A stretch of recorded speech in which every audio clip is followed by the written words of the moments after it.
You're watching the English newscast on Future Television. I'm Linda Tamima. These are today's top stories. Maronite Patriarch Shada Dahi criticizes Lebanon's politicians for their attempts to broker an all-inclusive deal to end the country's crises. Grand Mufti Sheikh Abdul Latif Daryan calls for backing the efforts of former Prime Minister Saad Hariri aimed at speeding up the election of a new president.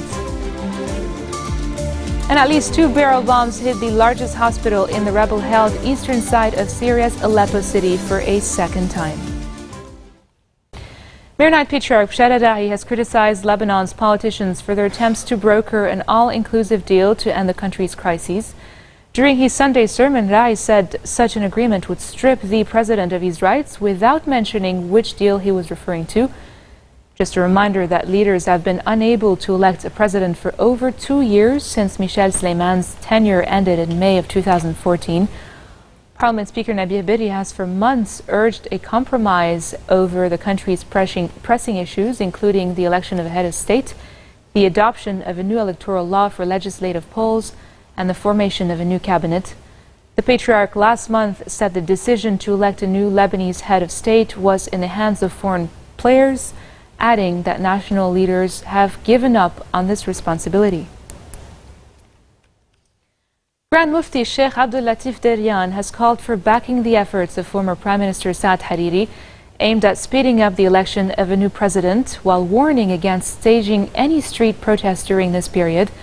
Daryan was speaking in a sermon marking the Hijri New Year. In his words, We are being told that escalation was coming. What is the need for this partisan and sectarian incitement and all types of hatred? Where are the elected MPs?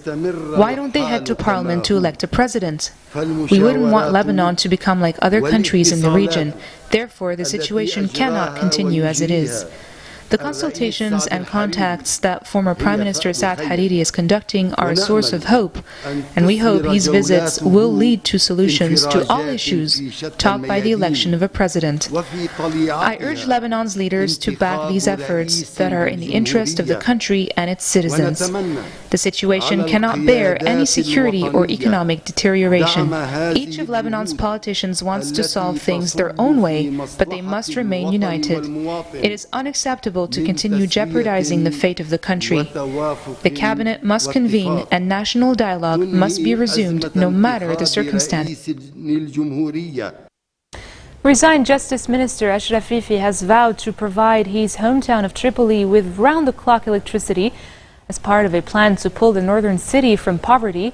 In a news conference from SOS Tripoli, Rifi said he contacted former Premier and Tripoli MP Najib Miati to distance development from politics and to unify efforts to provide 24 hours of electricity for Tripoli and its environs for cost 30% less than the current bills. Like most of Lebanon, the northern city suffers from severe power rationing on a daily basis due to the country's aging infrastructure and failed government plans to address the prolonged crisis. This often leaves people relying on private generators, the owners of which usually charge hefty prices and are widely unregulated.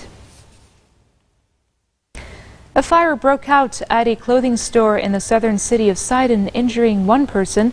The fire, which is currently being investigated by police, erupted at a store called Nai, owned by Bilal Assous, located near the Elia roundabout in the coastal city. Employee Mimi Abu Zahra suffered from asphyxiation after being trapped in the store before a civil defense team rescued her. She was taken to a nearby hospital.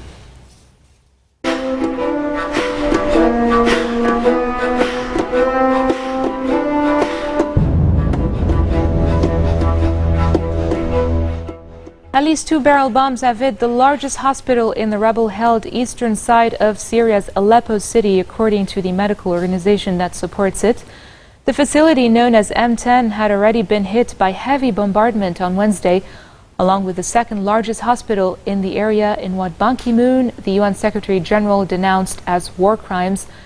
Referring to Saturday's attack, Adham Sahlul of the Syrian American Medical Society said 2 barrel bombs hit the M10 hospital, and there were reports of a cluster bomb as well. Barrel bombs are crude, unguided weapons that kill indiscriminately. British Prime Minister Theresa May promises to lead her country out of the EU by the end of March. That's coming up next. Stay with us.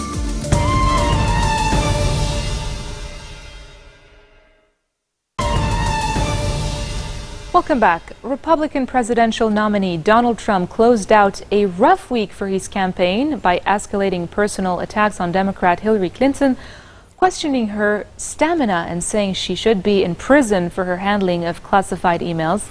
After a week in which he drew wide criticism for a public feud with a former beauty queen, Trump sought to rebound with a highly negative attack on his opponent in the November 8 election, with a second presidential debate against her looming in a week. At the same time, the New York Times reported it had obtained records showing Trump declared a $916 million loss on his 1995 income tax returns, a deduction so large that it may have allowed him to avoid paying any federal income taxes for years. Trump has refused to release his tax records, saying he is under a federal audit. She has been a disaster. But here's a woman. She's supposed to fight all of these different things. And she can't make it 15 feet to her car. Give me a break. Give me a break.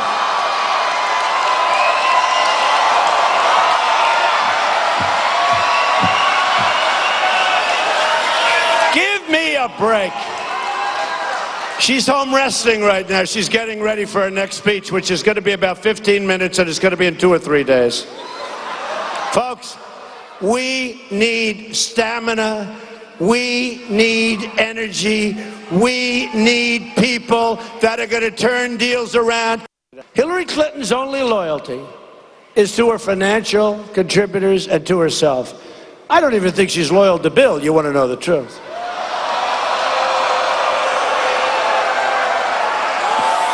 And really, folks, really, why should she be, right? Why should she be? At least 77 people were injured after a gas cylinder exploded in a cafe in the Spanish town of Vélez, Malaga, on the southern coast. A spokesman for the Andalusia region's emergency unit said 5 people were being treated for serious injuries after the explosion during a festival in the town, which is close to the popular tourist destination of Malaga.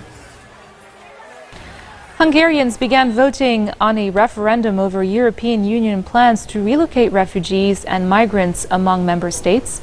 The right-wing government of Prime Minister Viktor Orbán has fiercely opposed the EU plan, which seeks to share 160,000 asylum seekers around the 28-member bloc via mandatory quotas. Under the scheme, Hungary would receive less than 1,300 people, but it has not accepted a single person allocated so far. In the run-up to the vote, opinion polls showed vast support for a rejection of the EU proposal among those who said they would vote. They also suggested, however, that turnout might not necessarily top the 50% required for the poll to be valid. Preliminary results are expected after 6 p.m. GMT. British Prime Minister Theresa May said in an interview with the BBC that Britain will trigger the divorce process from the European Union by the end of March 2017, firing the starting gun on the country's biggest shift in policy since World War II. May, appointed Prime Minister shortly after Britain voted in June to leave the bloc, has been under pressure from EU officials, investors and members of her Conservative Party to offer more on her plan for Britain's exit.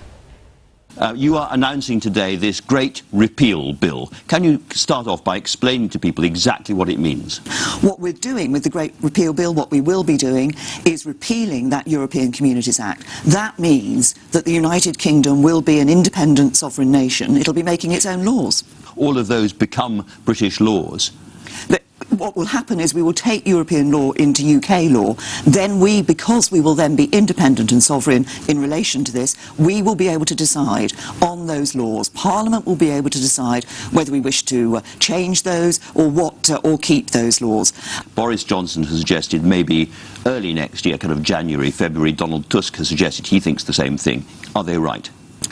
Well, As you know, I've been saying that we wouldn't trigger it before the end of this year, Yes. so that we get some preparation in place. But yes, I mean, I will be saying in my speech today that we will trigger before the end of March next year. Once we trigger, once you send your letter, say, right, I'm now triggering Article 50, what then happens? Now that they know what our timing is going to be, it's not an exact date, but they know it'll be in the first quarter of next year, that we'll be able to have some preparatory work so that once the trigger comes, we have a smoother process of negotiation. One last question. How important is it to you that... I think there was also a clear message from the British people that they wanted us to control movement of people from the EU coming into the UK. So we will deliver on that. British industry and commerce has tariff-free access to the single market. I want the right deal for trades in goods and services, and what we're doing at the moment, what David Davis and his department have been doing, is listening to businesses here in the UK, listening to different sectors, finding out what it is that they find that is most important to them. Hurricane Matthew, a potentially devastating Category 4 storm, swirled across the Caribbean towards Haiti and Jamaica, where residents frantically stocked up on emergency supplies, and authorities urged people to evacuate threatened areas. Diane Hodges reports. At stores in Kingston, the capital of Jamaica, shoppers are piling their carts full of canned goods, crackers, and water. Lots of water. They're getting ready for the arrival of Hurricane Matthew. The storm weakened slightly on Saturday, but it's still the most powerful storm to churn through the Atlantic since Hurricane Felix in 2007.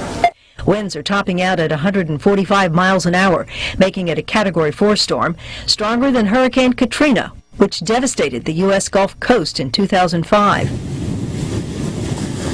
Forecasters say Matthew could be the most powerful storm to cross Jamaica since they began keeping records. They expect Matthew to arrive at Jamaica's southern coast sometime Monday, putting it on course to hit Kingston, as well as Jamaica's only oil refinery. Motorists are lining up at gasoline stations to stock up on fuel. The Prime Minister's office said workers are preparing emergency shelters across the country. Disaster coordinators, police, and troops all are on standby. This marks the end of our bulletin for today. Now for a reminder of our top stories. Mayor Night Patriarch Shadadai criticizes Lebanon's politicians for their attempts to broker an all-inclusive deal to end the country's crises. Grand Mufti Sheikh Abdul Latif Darian calls for backing the efforts of former Prime Minister Saad Hariri aimed at speeding up the election of a new president. And at least 2 barrel bombs hit the largest hospital in the rebel-held eastern side of Syria's Aleppo city for a second time. Those are your Sunday headlines from us here at Future Television. I'm Linda Tamim, and I wish you all a very nice evening.